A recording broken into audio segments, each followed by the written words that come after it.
E aí, pessoas na paz? Bom, primeiro quero desejar a todos vocês um feliz 2025, né? Vamos torcer pra gente ter bem mais vídeos este ano, porque o que não falta são materiais pra gente dar uma olhada. E hoje eu quero mostrar pra vocês um quadrinho que eu achei bastante peculiar, bastante interessante, que é o Deusas da Terra, com roteiro de Larissa Dias e arte de Piero Bagnaiolo. É um nome italiano, eu não vou conseguir pronunciar corretamente. Bom, esse é um quadrinho que eu achei bastante peculiar, porque ele tem como pano de fundo uma miscigenação muito grande de conceitos místicos, míticos. Então, ele é não sei se o termo esotérico serviria bem, mas esse quadrinho ele é bastante peculiar nesse quesito. A protagonista desse quadrinho, inicialmente, é essa personagem, a Mirella, que ela é bastante peculiar, né? Ela parece viver em um plano místico. E eventualmente é explicado alguns motivos disso. E nós temos os outros dois. Eu acho que o termo que se usa é deuterogonistas, eu acredito que é isso. Que são Igor e Ivan, dois gêmeos que eventualmente vão ganhar nomes um pouco mais parecidos com os nossos nomes indígenas. Mas o núcleo dessa história é que Mirella acaba tendo uma missão de se tornar uma espécie de sacerdotisa da Terra. Essa missão falha inicialmente, mas ao que tudo indica, era apenas uma etapa necessária para que ela acabasse entrando em uma aventura muito maior junto desses dois irmãos, e assim ela poderia ter uma chance de salvar os planos, né? Tanto o plano místico, eu diria divino, quanto também o plano material. Contudo, esses planos dentro desse quadrinho, eles são divididos de uma maneira bastante interessante. Eu diria que esse universo que a gente observa, ele lembra um pouco como se nós estivéssemos no mundo do Pequeno Príncipe, digamos assim, onde tudo é curiosamente próximo. Então, existe uma reinterpretação do nosso plano material dentro desse quadrinho, onde é muito fácil para esses personagens caminharem entre alguns dos grandes centros de misticismo que nós, digamos que, absorvemos também no Ocidente, né? Então, temos aqui áreas da Europa, Índia, Grécia, continente africano, América do Norte, América do Sul.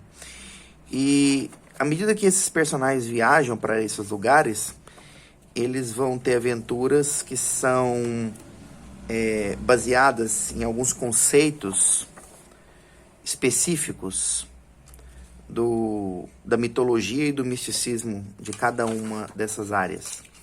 Mas eles viajam com bastante tranquilidade. É como se eles estivessem caminhando por uma cidade, entende? O nosso mundo ele foi reduzido.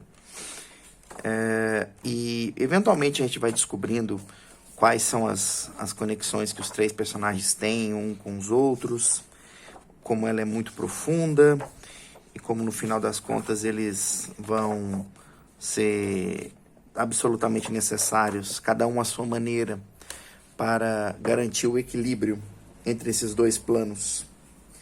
e sem eles não seria possível salvar nenhum dos dois lados. Bom, é uma história interessante, primeiramente se a gente for falar pela arte, porque é uma arte bem mais tradicional. Eu diria que é bem raro hoje em dia a gente ver um material colorido assim, com que parecem ser aquarelas, né? Esse é o tipo de material que faz sentido o desenhista ser italiano, radicado no Brasil, pois esse aqui é um tipo de material, um tipo de arte que é bem difícil da gente ver por aqui, mas quando você começa a ver alguns quadrinhos europeus, já é mais fácil você ver alguns materiais produzidos com esse sistema. É bastante interessante porque acaba sendo um choque visual positivo do que nós estamos acostumados por aqui.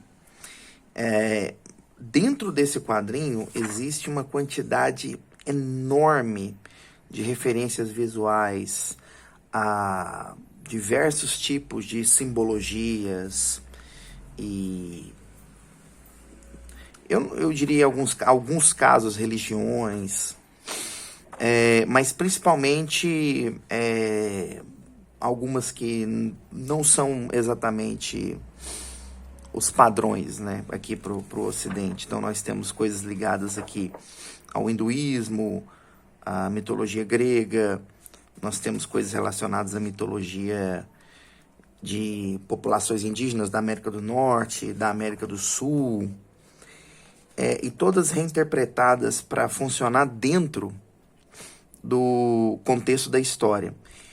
E no geral, eu diria que foram bem adaptados. É um pouco estranho quando você termina de ler a história e meio que recontextualiza tudo o que aconteceu,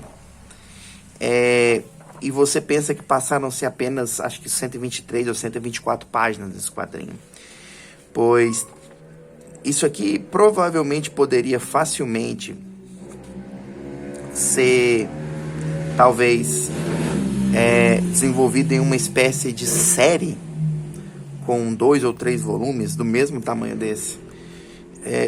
Mas ao mesmo tempo talvez isso se tornasse muito mais pesado em cima dos 3 protagonistas pelo tipo de história que eles estão vivenciando dentro dessa narrativa, que é uma coisa mais... Existe uma parte de descoberta pessoal entre eles, mas é muito mais dentro da missão que eles estão cumprindo do que por algo mais interno de cada um deles.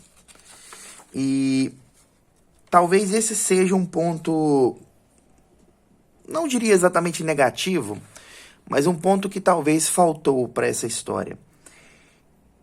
A quantidade de conteúdo presente dentro dessa narrativa é tão densa que você precisa ter muita atenção ao que você está lendo, porque pode ser um pouco fácil de você perder algum detalhe. A história não é confusa, a narrativa é bem fácil de ler, o texto não foi colocado com um português muito difícil, às vezes é até um pouco engraçado em alguns balões quando você ouve, principalmente a Dona Mirella, utilizando gírias modernas, digamos assim.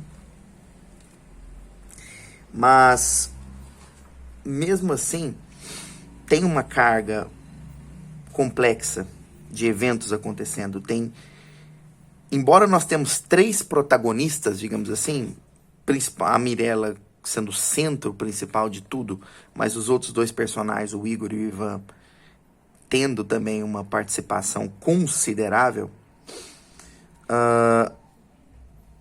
você vai perceber que existe uma quantidade muito grande de personagens secundários, não diria tanto coadjuvantes, mas que acabam tendo uma importância dentro da história em mais de um ponto, mas às vezes distantes um do outro.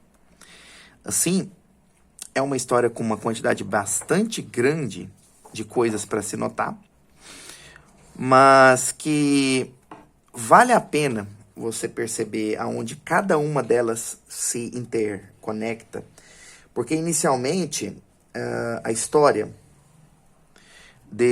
dos três personagens, ela não é exatamente uma coisa só. Parecem inicialmente bem distantes uma das outras, até que eventualmente elas vão se tornando uma única narrativa. Então, vamos dizer o seguinte: é uma história bastante peculiar, com uma arte que eu considero um tanto única para o nosso padrão editorial aqui no Brasil hoje, que ela parece um pouco simples, mas consegue carregar uma quantidade considerável de detalhes, com belos cenários em muitas dos quadros, paisagens bem únicas, inclusive, em alguns certos momentos. A história tem uma quantidade de eventos bastante densa, onde exige atenção de quem está lendo para que você consiga ter alguma noção mais concreta do que esses personagens estão fazendo e para onde eles estão indo. Contudo, é uma história que eu acho que provavelmente iria ganhar bastante se ela fosse dividida em pelo menos 2 volumes. Diante dessa quantidade enorme de eventos e personagens que você vai encontrando em locais e também, entendeu? Então, esse é um quadrinho que eu realmente acho que vale a pena ter na sua coleção, eu recomendo. E pelo final da história, imagino que os artistas responsáveis tenham em mente algum tipo de expansão para a história, uma continuação, alguma coisa do tipo. E se vier, será muito bem-vindo. Eu quero ler esse material. Então é isso, Deuses da Terra, Larissa Dias e Piero Bagnarol. Desculpe se eu errei o seu nome, rapaz. Esses dois. É um material extremamente interessante, com um conceito bem único, complexo, mas um tanto bastante interessante também. Então, esse aqui eu realmente recomendo. Até! E aí, pessoas na paz? Hoje eu quero apresentar para vocês os meus projetos de quadrinhos. Começando por Entre Humanos, um quadrinho que conta a história de Marta Manto, uma dona de casa, mãe de 2 filhos, casada, que ganha superpoderes, e isso faz dela agora um alvo para coisas que ela realmente nem acreditava que existiam, mas também dá a ela a chance de lutar contra essas ameaças e proteger sua família. Em Pacífica, nós vamos acompanhar a história de um grupo de mulheres lutadoras que tem muita prática em se defender das coisas que a sociedade costuma jogar contra elas. Contudo, com a chegada de um novo grupo de pessoas um tanto suspeitas, o jogo mudou e elas estão prestes a ter que enfrentar algo completamente diferente do que elas conheciam. Rastreadora de Algures, um quadrinho que se passa no Brasil do século XIX, mas não o que você conhece dos livros de história. Nesse, criaturas sobrenaturais chamadas místicos existiam, ou melhor, ainda existem, mas agora em uma quantidade muito menor. Porém, os que ainda vagam pelo nosso mundo são extremamente perigosos. E esse grupo busca capturá-los. Eu vou deixar aqui com vocês os links das nossas redes sociais e da nossa página, onde você pode ver os quadrinhos e tem alguns extras também. Até!